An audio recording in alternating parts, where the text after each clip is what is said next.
Olá pessoal, sejam todos bem-vindos ao canal A Escrita do Universo. Eu sou o professor Carlos Alberto Steichen e estamos na aula 038 de Matemática preparatória para o concurso da Petrobras 2024.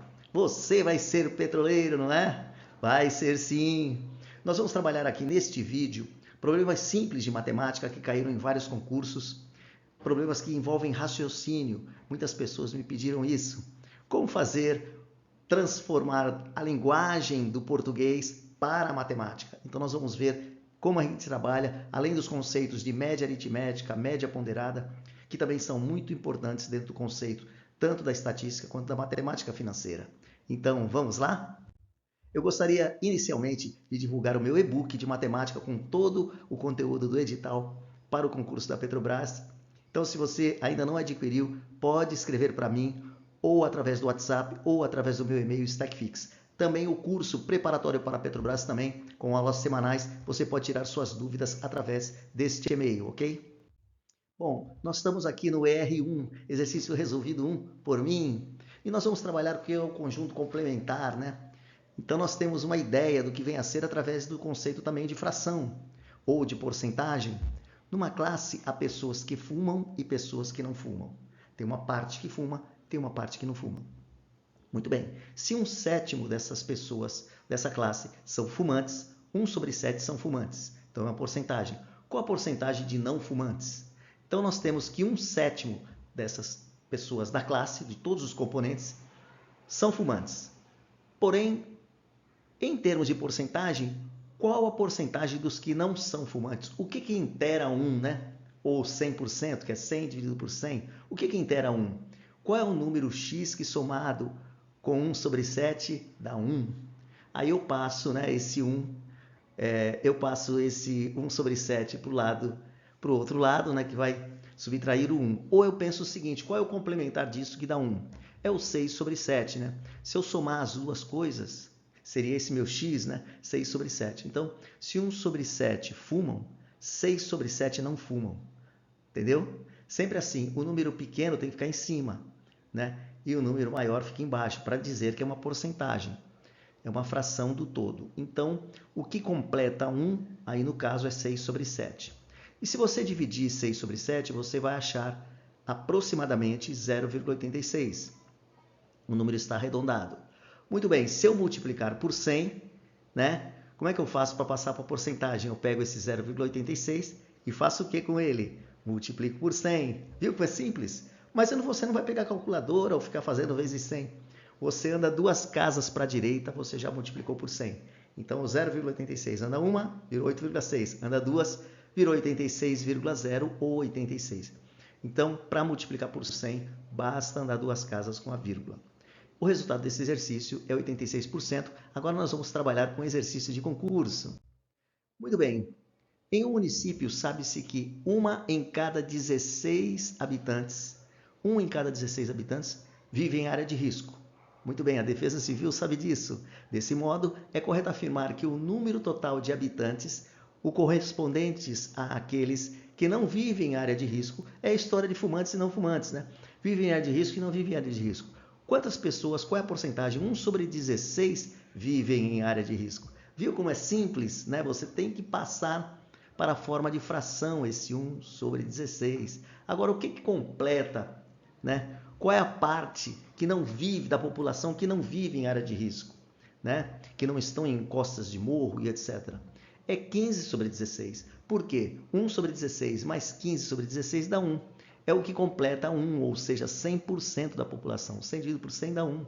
Então, 15/16 não vive em área de risco. Aí, se você dividir, né? 15/16, você vai ter 0,9375. Aí você fala assim, poxa, professor, como é que eu passo para a porcentagem? Eu ando duas casas para a direita com essa vírgula, tá certo? E aí eu chego em 93,75. Portanto, é só multiplicar por 100. Anda duas casas para a direita. A resposta é 93,75. Deixe seu like, hein? 93,75. Acertamos. Agora vamos prosseguir. Beleza? A média aritmética é um conceito muito importante e muita gente conhece. eu tenho 3 idades, né? Tais, tais, tais. Como é que eu calculo a média aritmética dessas 3 idades? Vocês sabem? Soma as 3, né? Tal, tal, tal, somei. E divide por 3, porque eu tenho 3 idades. Ah, e se eu tivesse 4? Soma as 4 idades e divide por 4. E se eu tivesse 5? Soma as 5 e divide por 5. Mas nós vamos fazer um exemplo bem simples aqui de média aritmética. 7, 8 e 15. Uma pessoa de 7, 8 de 8 e 8 de 15. Quanto que dá a soma do XI, né? XI é o que a gente está estudando. XI são as idades, né? O nosso objeto de estudo. O I é a classe, X1, X2, X3. Lembra disso?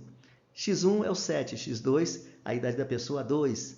X3, a idade da pessoa 3, 15 anos. Se eu somar todo mundo, dá quanto? Dá 30. E qual é a média aritmética dessas 3 idades? A soma de XI é 30. E o número de pessoas que eu entrevistei foi 3 pessoas. Pessoa 1, 2 e 3, né? Portanto, é 30 sobre 3, que dá 10. A média de idades é 10. Tá?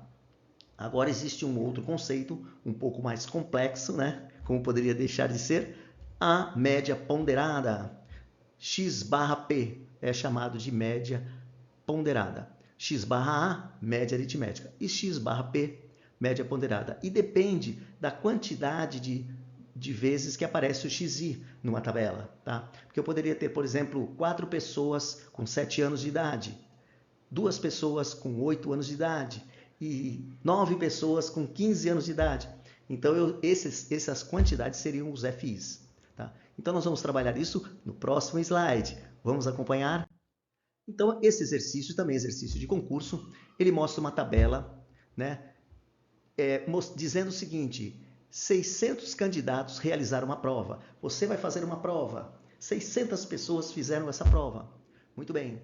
E cada pessoa acertou uma quantidade de exercícios, que é o número de acertos. Tá? Então, relacionado o número de acertos com o número de candidatos. Então, nós temos aqui a frequência, né, que é representada pelo número de candidatos. E XI é o nosso objeto de estudo, a quantidade de acertos, né, que nós vamos calcular a média ponderada através da fórmula.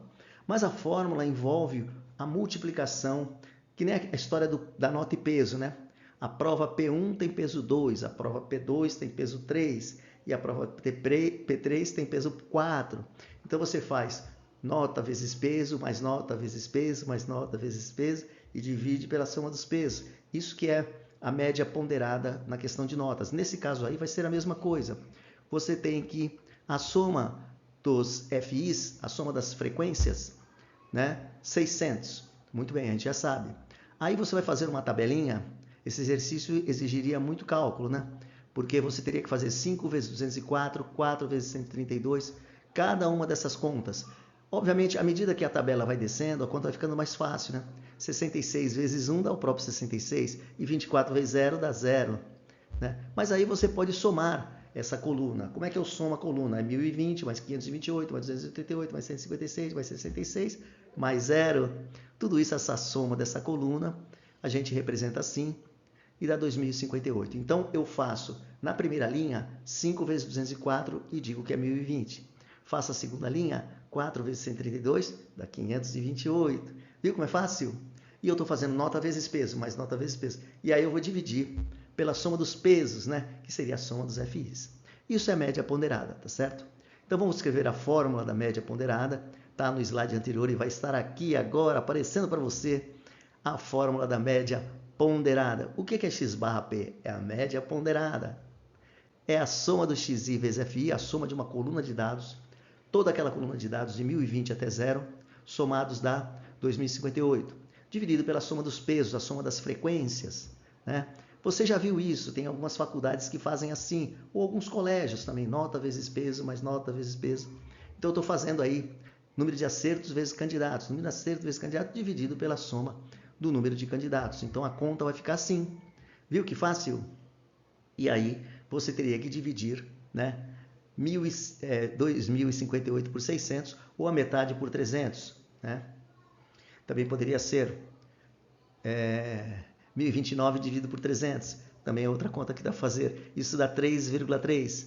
Tá certo? Você sempre tem que procurar simplificar, tá certo?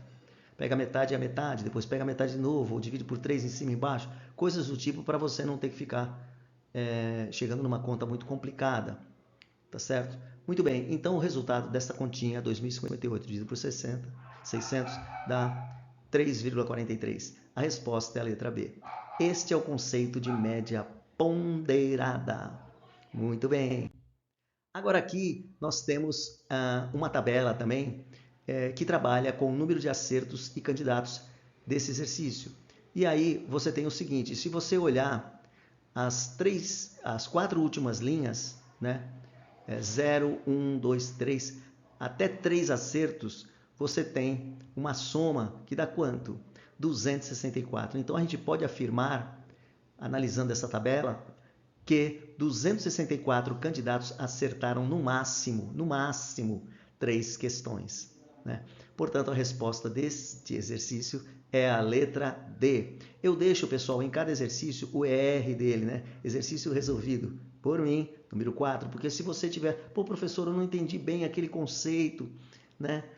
Que está no ER4, né? Do vídeo tal, então você sabe como, através dos seus comentários, chegar até mim, né? E eu falo, bom, eu posso ou fazer um vídeo ou explicar para você essa dúvida que você tem, tá certo? Sobre média ponderada, média aritmética ou os conceitos envolvendo raciocínio, né? Frações, porcentagem e etc. Ou técnicas de cálculo também, de simplificações, né?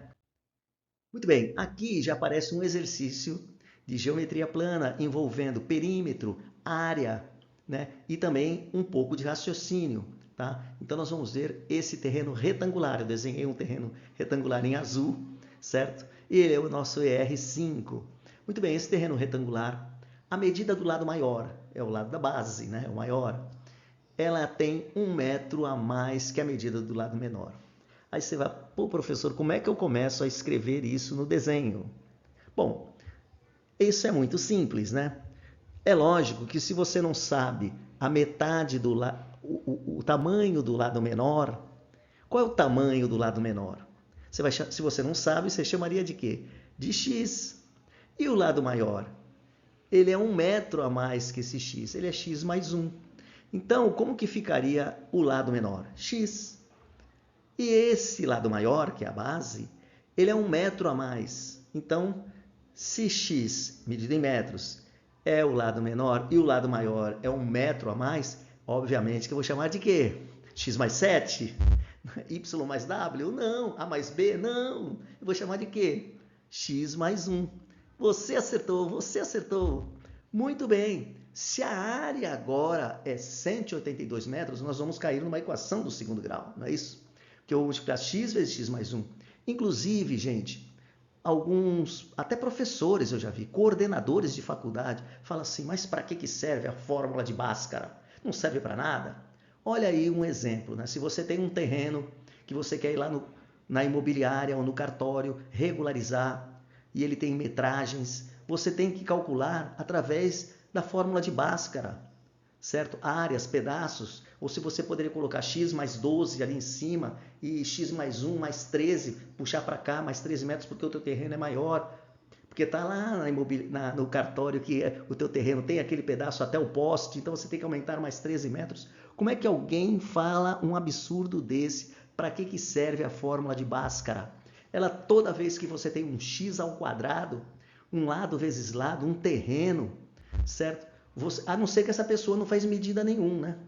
Não faz medida nenhuma, porque toda profissão tem que fazer algum tipo de cálculo, inclusive a área de direito tem que fazer cálculo. Por mais dificuldade que tenha o advogado com a área de cálculo, na verdade, a gente tem que fazer contas, né? Matemática está em tudo, na medicina, em todo lugar. E também na Petrobras, certo? Então eu tenho que fazer lado vezes lado. Isso é área, certo? A área de retângulo é lado vezes lado. Então vou fazer isso. A área, como é que é? X vezes x mais 1, certo? Esta é lado vezes lado. O lado é x e o outro é x mais 1. Eu tenho que colocar parênteses porque esse x multiplica todo mundo. Multiplico o x e multiplico 1. Muito bem, agora quanto é a área? 182 metros quadrados, que é a unidade de área. Muito bem. A partir daí eu faço a distributiva, né? x vezes x dá x ao quadrado, x vezes 1 dá x, passo 182 para o lado esquerdo, eu tenho uma equação do segundo grau com a igual a 1, b igual a 1 também, e c igual a menos 182, que são os coeficientes, né, da equação do segundo grau. Muito bem, agora eu vou calcular o delta, b2 menos 4ac, e vou escrever quem é A, quem é B, quem é C nessa expressão, fazendo essa continha menos com menos dá mais, né? Você vai ter 729, cuja raiz quadrada de delta vai dar 27, porque 27 vezes 27 dá 729. Obviamente você teria que fatorar, certo? Outra coisa interessante, 729 dá para dividir por 2? Primeiro número primo que você tem que testar, certo? Você faz de conta que você não sabe que a raiz quadrada de 729 dá 27, você tem que fatorar. Mas você vai dividir por 2? Não, porque não é par. Mas como é que você sabe que dá para dividir por 3? Eu sei, então você tem que saber também. 7 mais 2, quanto é? 9. Mais 9, 18. 18 dá para dividir por 3? Dá. Então esse número, 729, dá para dividir por 3. Existe uma pessoa lá no programa do Luciano Huck que deixou de ganhar o quê? R$1 milhão? Porque não sabia que 111 dá para dividir por 3, né? 111 dá para dividir por 3, tá? Ele fala, eu não vou fazer a conta aqui. Mas, na verdade, ele teria que saber que a soma, né, dos algarismos absolutos do número, se der um número divisível por 3, dá para dividir por 3. Então, 111 dá para dividir por 3, 729 dá para dividir por 3, e aí você vai dividindo, você vai descobrir que a raiz quadrada de 729 é 27. Muito bem, prosseguindo, o x é menos b mais ou menos a raiz quadrada de delta sobre 2a, e aí você vai achar x' e x duas linhas. O menos com menos não pode, você não pode ter distância negativa, né? Então você desconsidera uma das raízes e pega apenas a raiz quadrada positiva, o termo de raiz positiva, que dá 13. Mas um é 13 e o outro é 14, né? E você tem dois pedaços, um do lado esquerdo e outro do lado direito. Então o que é o perímetro? A soma dos lados. Então você vai ter 2 vezes o 13 mais 2 vezes o 14, isso que é o perímetro. E aí vai dar 26 mais 28. Viu que tranquilidade? Você fala, nossa, professor, que fácil é matemática. E realmente é. Entendeu? É tranquilo, muito tranquilo. Fique calmo, procure fazer a prova toda. Gastar as 4 horas, se for o caso, né? Revisando a prova, com calma, né? Leve lanche, leve água. Procure ter coerência que você vai... A calma que você vai passar, tá certo? Você vai acertar. Faz o exercício com calma que você vai acertar. Muito bem, aqui nós temos uma região para cada 90 pessoas que contraíram uma doença e sobreviveram. Eu contraí a doença e sobrevivi, eu estou dentro desse grupo. 8 contraíram a mesma doença e morreram, não é o meu caso, né? Se bem que eu não contraí a Covid, ainda bem, né? Então, como que a gente vai fazer esse exercício? Nós temos as pessoas que sobreviveram e as pessoas que morreram. Você pode ter contraído e sobrevivido e contraído e morrido. Então, como é que fica a situação? Você tem que 90 pessoas contraíram a doença e sobreviveram. 8 contraíram a doença e morreram, né? Se considerarmos 4.000 mortes, aonde entra a morte? Entra na coluna da esquerda ou da direita? Ah, já sei, você acertou. Entra na coluna da direita, obviamente. 4.000 mortes. Se considerarmos 4.000 mortes, como está no texto, eu tenho que colocar 4.000 aqui. Aí eu vou ter do lado esquerdo o meu X, né? Aí, decorridas daquela doença, então é verdade que eu vou achar esse X, mas esse X não é a resposta ainda, tá? Porque ele vai perguntar uma outra coisa, né? Nós estamos achando o número que sobreviveram comparados com 4.000. Né? Do total, sobreviveram quanto? O resultado de x, passo 8 para baixo dividindo, esse resultado dá 4.500. Então, sobreviveram, o x está dando 4.500, que é o resultado de 90 vezes 500. 59,45, com mais 3 zeros, 45.000. 45.000 sobreviveram. Então, ele está perguntando quantas pessoas sobreviveram?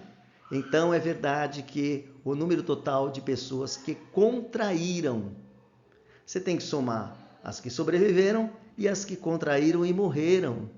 Qual é o total de que contraíram e morreram? Está escrito lá, né? 4.000.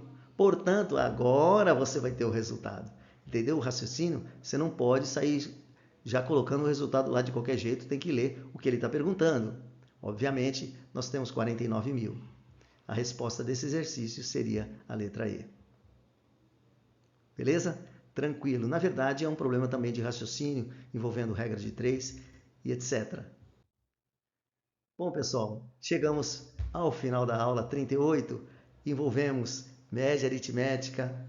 Importante também, existem exercícios envolvendo média aritmética mais complicados do que simplesmente somar, né, os números e dividir pela quantidade de números. Existem exercícios que não são simples, tá? Nós trabalhamos com raciocínio, porcentagem, frações, que são temas muito pedidos pelos alunos, tá? Vejo você nos próximos vídeos. Um abraço a todos e até mais!